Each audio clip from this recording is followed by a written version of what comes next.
aqui no Sagres Sinal Aberto Manhã, você já pode mandando aí a sua pergunta para o secretário estadual de saúde nesse momento da pandemia, vacinação de crianças que está chegando, enfim, vários assuntos aqui para conversarmos com o secretário, que já está se conectando com a gente, aqui pelo WhatsApp, é o 629-8400-1757. 984001757, também pela nossa live no YouTube, youtube.com/SagresTV. Secretário de Saúde, Ismael Alexandrino, muito obrigado pela disponibilidade aqui de conversar com a gente. Um abraço para o senhor, bom dia. Bom dia, Rubens Salomão, bom dia, Cileide, é um grande prazer estar mais uma vez com vocês, todos os ouvintes da Rádio Sagres. Obrigado aqui pela disponibilidade. Secretário, a gente apresentou aqui antes da entrevista uma série de informações sobre saúde, sobre pandemia, influenza, enfim. Eu vou começar pela primeira informação que a gente apresentou, que é sobre vacinação de crianças. O Ministério da Saúde deu já as indicações para a vacinação acontecer, sem exigência de receita médica. Como é que a vacinação de crianças abaixo de 12 anos vai acontecer aqui em Goiás, secretário? Rubens, da forma com maior acesso à população possível e da forma mais fácil possível. Como nós havíamos falado inicialmente, nós não exigiríamos a receita médica. Felizmente, o Ministério da Saúde, 2 semanas depois, também se manifestou isso após aquela audiência, aquela consulta pública que eles fizeram. E o intervalo entre a primeira e a segunda dose foi estabelecido de 8 semanas. E no caso de Goiás, nós faremos por ordem decrescente de idade. Nós não vamos fragmentar em grupos de comorbidades, porque isso dificulta, atrasa o acesso, porque muitas pessoas precisam pegar laudo e ir unidade básica de saúde. As unidades elas já estão bastante sobrecarregadas por casos de influenza, de dengue. Então, nós vamos seguir o critério mais simples, mais rápido e dar mais acesso, que é ordem decrescente de idade, de 11 até 5 anos. E já tem a previsão para a chegada das vacinas? Já tem vacinas para isso? Qual é a avaliação? Tem sim. A previsão que o Ministério da Saúde nos deu ontem é que elas chegarão a partir do dia 14. Portanto, aí, final da próxima semana, já teremos vacinas chegando com a destinação para as crianças. Bom, e a minha outra dúvida antes aqui de acionar a Cileide Alves, secretária, é sobre esses casos de flurona. Qual é a atualização que o senhor tem sobre os casos suspeitos, se já são muitos, enfim, de influenza com corona, e se há mesmo uma grande preocupação com isso, secretário? Olha, Rubens, nós estamos com 3 casos em investigação, carecendo aí de confirmação. Nós remetemos os 3 ao laboratório Adolfo Lutz, que é a referência para tirar a prova, por assim dizer, mas existe essa possibilidade de 3 casos, são os 3 que estão em investigação. Obviamente, quando há sobreposição de agentes etiológicos, sejam eles vírus, sejam bactérias, isso tem um potencial de ser mais grave. Em contrapartida, nós temos as pessoas que estão vacinadas ou que já tiveram a Covid ou a influenza. O que acontece é que boa parte da influenza que está acometendo a população neste momento é da variante H3N2, que não está contemplada, não está coberta pela vacina.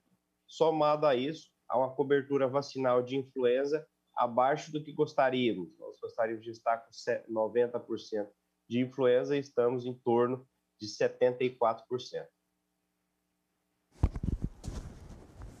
Entendi. Secretário Ismael Alexandrino, de Saúde aqui em Goiás, também com seus questionamentos, Cileide. Bom dia, secretário. Obrigada pela presença aqui. Há uma preocupação aí, né, do pessoal da área de saúde com o apagão de dados do Ministério da Saúde. Goiás foi um dos estados que ficou primeiro 15 dias sem atualizar nenhum dado por conta disso, e agora me parece que, para quem está acompanhando diariamente, que está irregular esse abastecimento de informações. É isso, quer dizer, o que está acontecendo? Por que a atualização não está espelhando o que a gente vê nos postos e todas as unidades de saúde em geral? É verdade, Cileide, existe esse apagão de dados desde que o sistema do Ministério foi invadido, o CIPNI, por hackers e que a gente deixou de ter a atualização desses dados por parte do Ministério da Saúde. Tanto é que isso dificulta o planejamento e dificulta o espelhamento das informações. Nós temos no estado de Goiás, com anotações próprias e internas que a gente faz, em torno de um pouco mais de 80% de primeira dose. O CIPNI tem 74%, ou seja, não foram atualizadas. Isso está acontecendo no Brasil todo. Isso dificulta o planejamento, dificulta a execução, traz insegurança à população também. O sistema do ESUS e o CIVEP-Gripe, eles já voltaram, mas o CIPNI, que faz o registro de vacina, realmente esse ainda é um sistema que não está atualizando os dados por parte do Ministério da Saúde.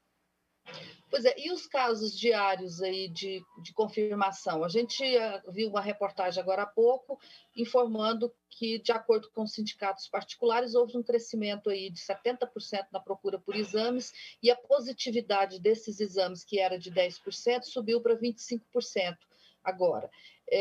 A gente está vendo também os postos todos cheios. Por que esse crescimento não aparece nos números que diariamente a Secretaria inclui no boletim lá da Covid? Olha, essa grande procura nos postos, Sileide, nesse momento, elas estão se devendo a confirmações, de acordo com a nossa percepção e dos dados que temos observado, muito mais de influenza, de gripe, do que propriamente de Covid. Covid também, nós estamos sim com um acréscimo do número de casos em relação a 30 dias atrás. Felizmente, esse acréscimo ele não se converteu em internações de casos graves, né, em uso de UTI, tanto que nós estamos transformando os leitos COVID em leitos gerais e também não se converteu em óbito, ou seja, a vacinação ela tem feito o seu papel de diminuir a gravidade. Agora, nós estamos vivendo, naturalmente, o reflexo das férias, o reflexo do Natal, né? E o número de casos tem aumentado. E essa concomitância com outra doença viral, né, de fácil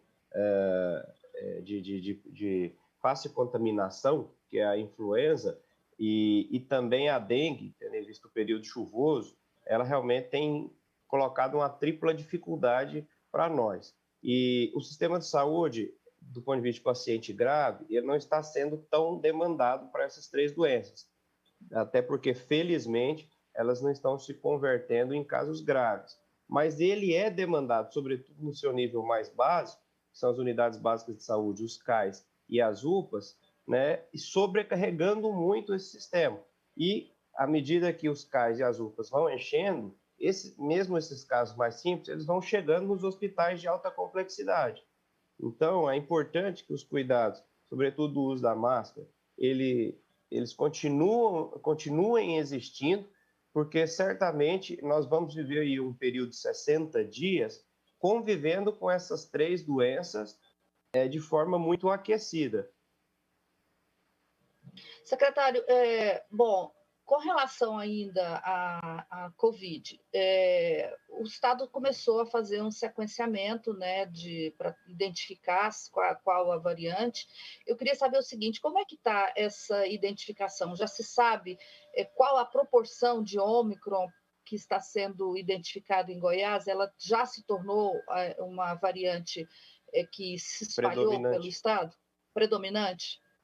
Não, ela ainda não é a variante predominante. Nós imaginamos que a tendência é ela se tornar a variante predominante, diferente da Delta, que nós imaginávamos que ela ia avançar bastante. Aqui no estado de Goiás ela ficou restrita, predominou P2 e P1, mas a Ômicron ela tem uma capacidade de transmissão muito grande. Felizmente, e aí com o papel da vacina também, ela tem demonstrado menor agravamento e menor letalidade. Neste momento, nós estamos com 38 casos confirmados de Ômicron. Já são casos que, tendo em vista que você não consegue, alguns deles, identificar de onde eles vieram, ou seja, isso faz com que estejamos na condição de transmissão comunitária, né? A transmissão comunitária é aquela que pode vir de qualquer lugar, onde você estiver. Então, o número absoluto de casos ainda é pequeno, a tendência é que se aumente, mas vamos aguardar e torcer para que não sejam casos tipificados como graves. Agora, ainda são 38 casos, quer dizer, ainda é baixa a confirmação, a identificação, porque não se espalhou ainda, ou porque se faz pouco o sequenciamento genômico? As duas coisas, Sileide, porque a gente não faz sequenciamento genômico de todas as pessoas, né? Isso não é o protocolo desta forma, né? A gente não faz simplesmente para matar a curiosidade. Mas existem alguns protocolos que a gente faz em unidades que são sentinelas ou casos que têm algum nível de suspeição, né? Então, respeitado o protocolo, nós percebemos que, apesar do número absoluto ainda ser pouco, que ele está crescente. Ele está crescente, a manifestação ela ainda não quando a gente olha para os números, exponencial, mas é uma questão de poucos dias para que se torne exponencial. Como eu te disse, felizmente não tem sido manifestações de casos graves, nem levado à morte, mas tem a capacidade de exercer grande sobrecarga no sistema de saúde, porque mesmo com casos que têm sintomas mais simples, os sintomas incomodam muito, sobretudo a febre e a dor no corpo, febre alta e a dor no corpo. E aí o paciente, naturalmente, vai à unidade de saúde, né? E as unidades básicas, elas de alguns municípios, infelizmente, ali naquela semaninha Natal e Novo, vários municípios fecharam unidades básicas, né? Então, nós estamos estimulando os municípios para que elas atendam demanda espontânea, para que elas não fechem, para que a atenção primária seja resolutiva e cumpra seu papel no sistema de saúde como um todo. O senhor disse agora há pouco que a Secretaria de Saúde de Goiás decidiu não vacinar por idade e comorbidade primeiramente, né? Vai vacinar todo mundo pela idade. Essa decisão facilita e o que mais? Assim, o que levou a Secretaria a essa decisão? Ela facilita muito a logística, fica muito claro para a população qual é o critério. É a idade. Completou 11, tem 11 anos? Vai. Completou 11 anos, a gente baixa para 10, e as cidades podem fazer isso de forma diferente, num tempo diferente, porque as cidades têm proporções diferentes do número de crianças. Se a gente coloca um critério a mais, como o Ministério está colocando, que é começar por quem tem comorbidades, muitas pessoas sequer têm o laudo da comorbidade, ou o laudo sumiu, ou alguma coisa nesse sentido. Vai ter que a pessoa ter que ir novamente na unidade básica de saúde ou na unidade especializada de saúde. Isso vai sobrecarregar ainda mais o sistema. Enquanto essa pessoa está correndo atrás desse laudo, a gente já desceu na idade, já chegou na idade da pessoa. Então, a gente precisa, do ponto de vista de vacina, vacinar o maior número de pessoas no menor intervalo de tempo possível, tendo em vista que a gente parte agora para o grupo de menor risco para a Covid, que é o grupo das crianças. Mas nós precisamos lembrar que essas crianças, nos próximos dias, elas vão voltar para as aulas e elas podem, o seu fluxo, a movimentação, aumentar o número em crianças. Então, apesar de ser menos grave em crianças, quando você tem um número muito exacerbado, isso pode trazer complicações. Então, nós precisamos vacinar com velocidade. Então, nós não vamos nos ater a critérios diferentes do critério de idade, pois a história recente nos mostrou e a prática nos mostrou que isso dificulta e nós não criaremos nenhuma dificuldade em relação à vacinação. Secretário, os servidores públicos ligados ao Fórum dos Servidores Públicos estão contestando a venda do hospital, que foi o hospital de campanha, o Hospital do Servidor Público, para o Estado. No entanto, o senhor já anunciou que o hospital vai abrir como Hospital da Criança. É isso? Como é que estão esses preparativos? Quando é que abre? E como que vai resolver essa questão dos servidores? Olha, o hospital, né, há um questionamento, eu vi pela imprensa, que é um questionamento em relação ao preço. Inicialmente, a Secretaria de Administração precificou né, havia colocado uma depreciação baixa, o IPASGO havia precificado mais ou menos em cima daquilo que ele tinha gastado, na faixa aí de 94 milhões, e havia uma divergência muito grande de preço. Então, foi contratada uma empresa perita para fazer toda a avaliação do hospital, do ponto de vista do que foi construído, de depreciação, de eventuais consertos que precisam, reparos que precisam ser feitos, e foi precificado em 128 milhões e 800 mil reais. Esse preço, a Secretaria de Saúde tramitou tudo que precisava, teve uma lei autorizativa em 2 votações na Assembleia, foi aprovado no Conselho Deliberativo do IPASGO, não há que se alegar que não sabiam, né, nem do preço nem da pauta, mesmo porque um dos integrantes do Conselho Deliberativo, que não era integrante do governo, pediu vista sobre o processo, ficou uma semana sob análise.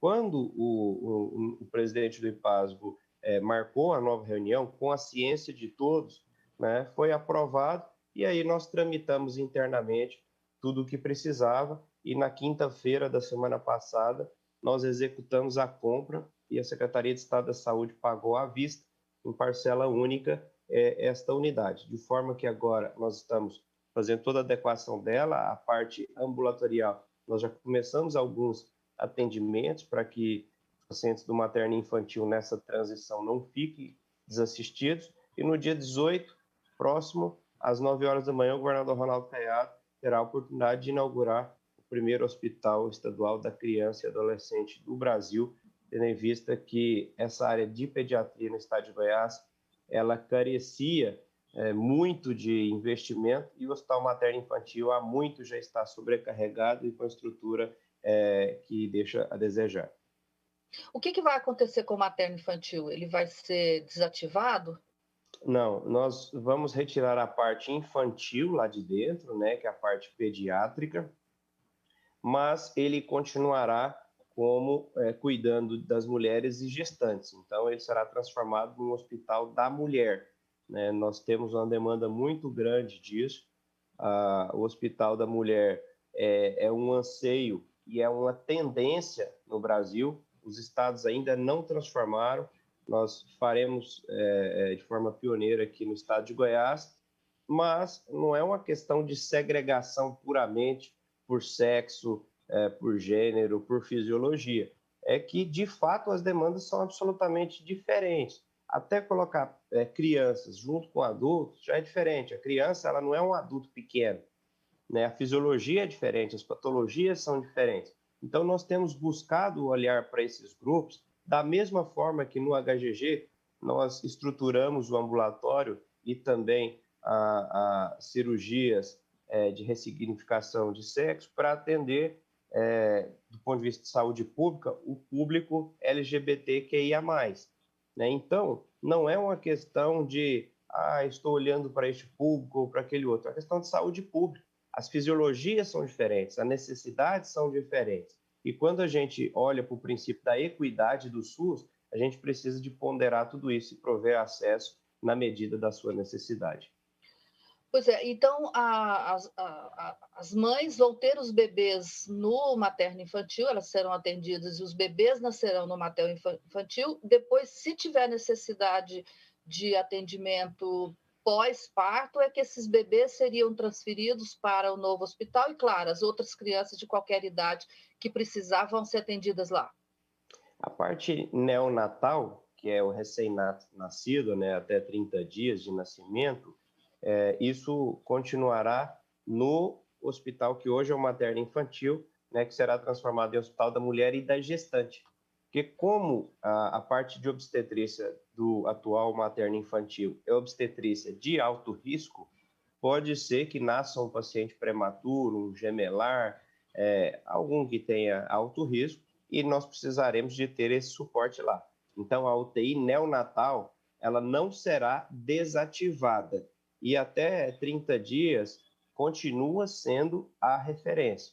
Só que tem infinitos ganhos na parte da pediatria em relação ao materno-infantil atual, né? O atual materno-infantil é um hospital que ele não tem um tomógrafo, por exemplo. As crianças precisavam ser removidas para outras unidades para fazer. O materno infantil novo, ele já começa com 2 tomógrafos. A parte de ultrassonografia, ecocardiografia, beira-leito, broncoscopia, endoscopia, tudo isso teremos no novo hospital, né? São equipamentos que nós havíamos adquirido para estruturar.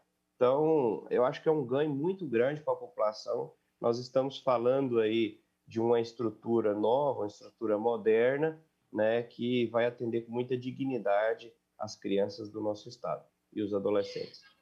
Pois é, e o novo, o materno infantil, né? Havia sempre muitos problemas lá na estrutura física, estrutura até de energia, né? Isso foi reparado, quer dizer, o hospital tem condições físicas hoje para continuar atendendo esse público aí de mulheres gestante e neonatal? Leide, emergencialmente, sim, mas ele carece de uma ampla reforma. E assim nós procederemos. Como nós retiraremos a parte da pediatria, parte dele, neste momento, ficará sem ocupação. E aí a gente usará essa parte sem ocupação justamente para fazer o ciclo necessário lá dentro de reformas, né? Ele carece de atualização, é uma estrutura muito antiga, em alguns locais tem infiltração, em alguns locais precisa de reparo no telhado.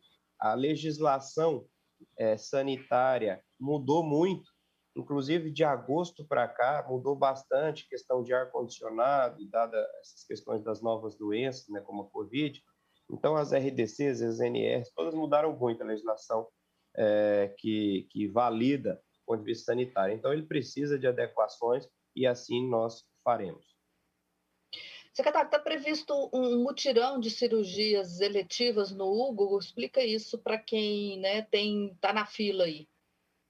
Na verdade, ele já está sendo realizado. Nós fizemos a troca da gestão no último final de semana e desde domingo nós intensificamos muito a parte de cirurgias. Estive lá na terça-feira, na segunda-feira haviam sido realizadas 35 cirurgias, na terça 39, ontem também um número bastante significativo. A ideia é que nós consigamos até o final de semana zerar a fila interna daqueles pacientes que estavam aguardando 15 dias, 20 dias, né, que são tempos que nós não consideramos razoáveis para a espera de cirurgia, e a partir do momento que o hospital não tiver mais essa fila interna, aí teremos condição de as cirurgias que serão emergenciais operar de forma imediata, como tem que ser, e as que não são emergenciais com um período muito mais rápido do que estava acontecendo. Então, começa como um mutirão, porque dá muito impacto em relação ao que estava.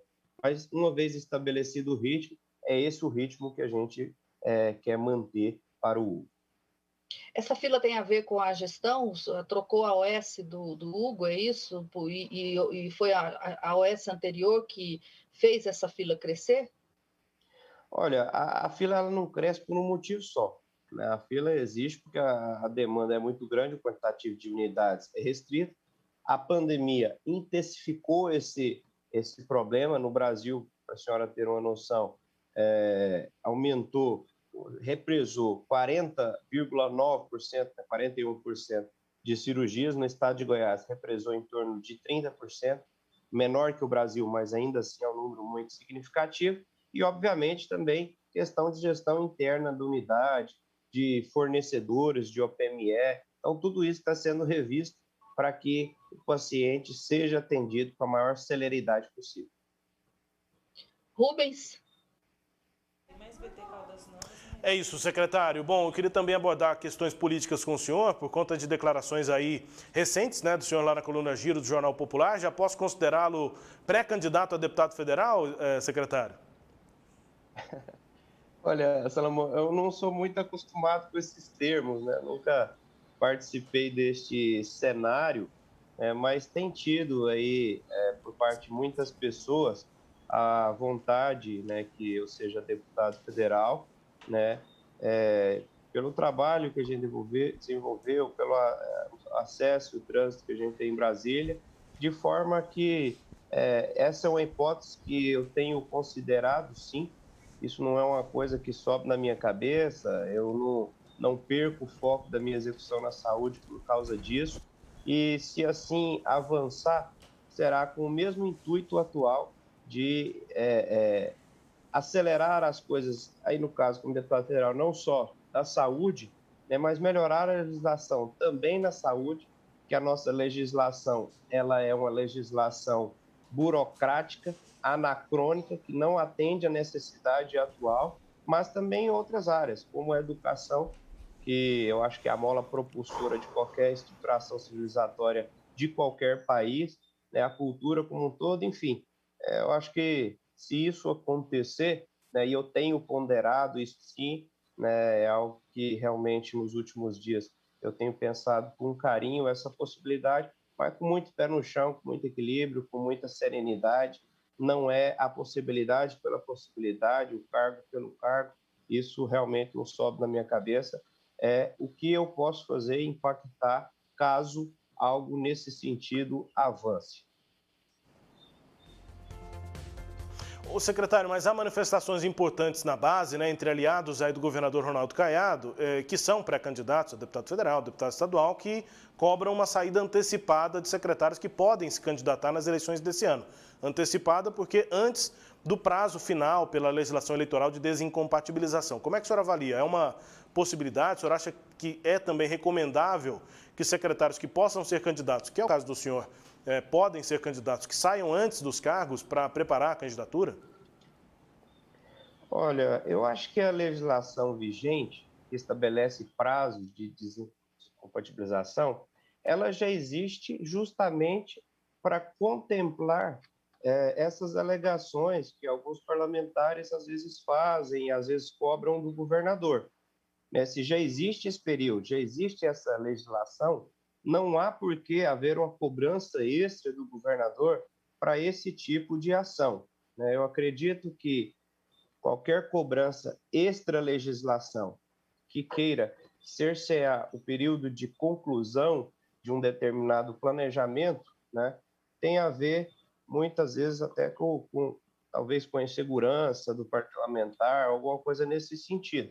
Mas se o parlamentar tiver feito um bom trabalho, né, se ele tiver confiança naquilo que ele entregou para a população, não há por que pressionar o governador para além da legislação vigente, tendo em vista que a legislação brasileira já prevê isso justamente para esses casos.